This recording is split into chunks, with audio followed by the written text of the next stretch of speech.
Thank you very much. Thank you for inviting me here today and for the Peace Pledge Union for this great event and very much needed event. I want to highlight a few things in my speech today. First of all, to say like why it is important to be here today and how it is connected, how our struggles are connected to each other. The second thing is to talk about this country's complicity in wars in the past and the present and how we can work together to overcome that.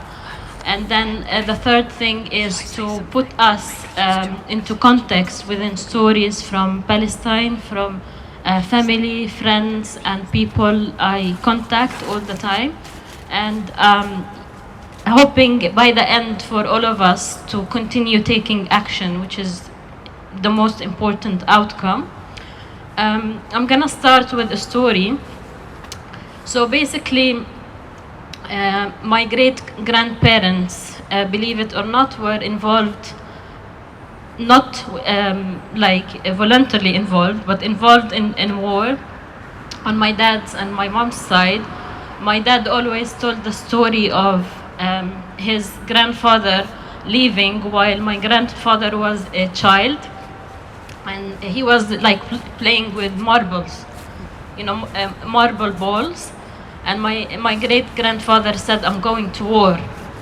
And then he didn't understand what that meant, and he just left, and that was the last time he's seen his father, and we don't know what happened to my great-grandfather, and we didn't have any news afterwards. And this is this is a destiny for a lot of us. You can hear these stories from many Palestinian families or from families across like the Arab world or any country that was involved in wars, whether the first war or the second war. My other great-grandfather from my mom's side was also left. People say similarly that he left to war, but we also don't know a lot what happened there.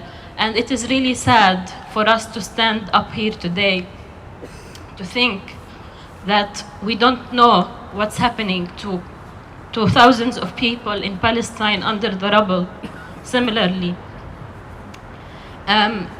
So it's important to remember the complicity of the UK, a country that had built itself on exploiting the world and going across, colonizing huge parts of the world and trading and colonizing people, taking away their land and settling across the whole universe basically. And this is, for us today, it's important to stand here and actively listen to those who still suffer from these atrocities. So yeah, whether like, you know, our friend Roger here said, it happens in Palestine, it happens in Lebanon, it happens in Sudan. All these struggles are interconnected, and as we remember those who lost their lives today, we remember that there are people who are actively suffering from conflict, from war, from ethnic cleansing, as in of like this moment today, and each moment it's not gonna stop. We really should look at us from a place of privilege. We stand here in safety. Whatever privilege we have, it's different from one person to another, but we have this power because we have certain privileges that these people don't have. And we have the ability to critically reflect on this country's colonial history. What I've noticed in the last few months, and maybe like even before, but more noticeably, is this country selects what to remember and what to not remember.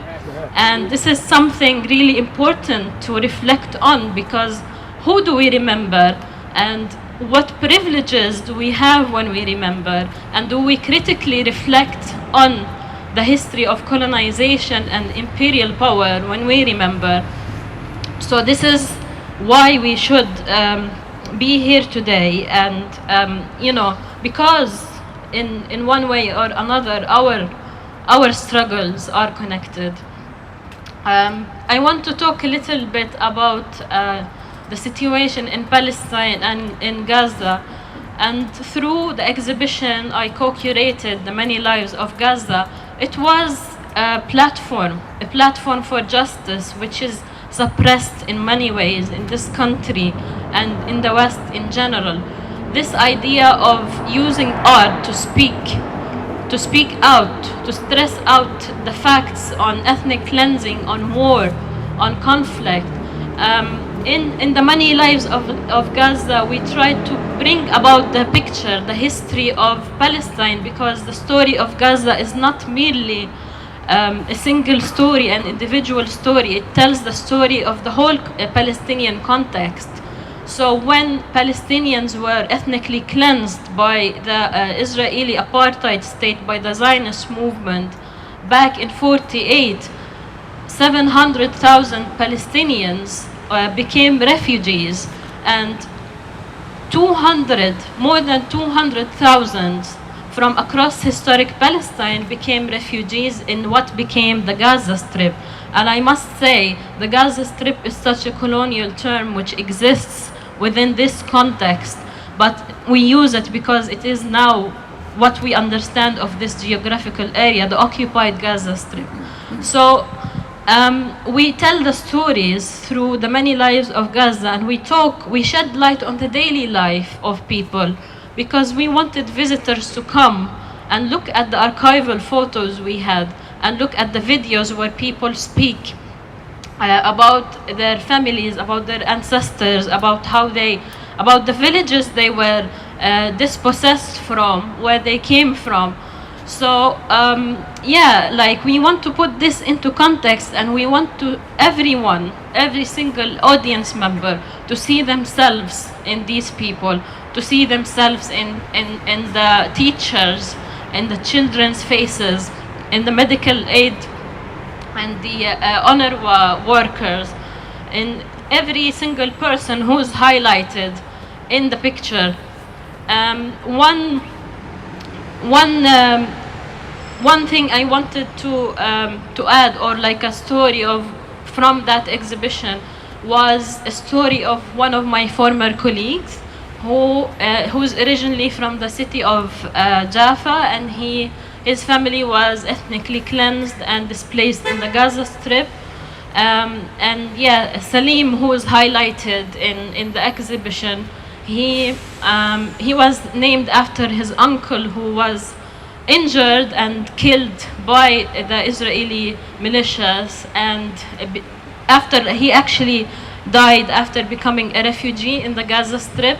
And Salim talks in the videos in the exhibition about how he was named after his uncle, about some objects he inherited that had his name, and his grandma actually gave him these objects in memory of his uncle, and these are objects that actually were made in Jaffa, and he had them, and they were really something that he was really attached to remember his city of origin.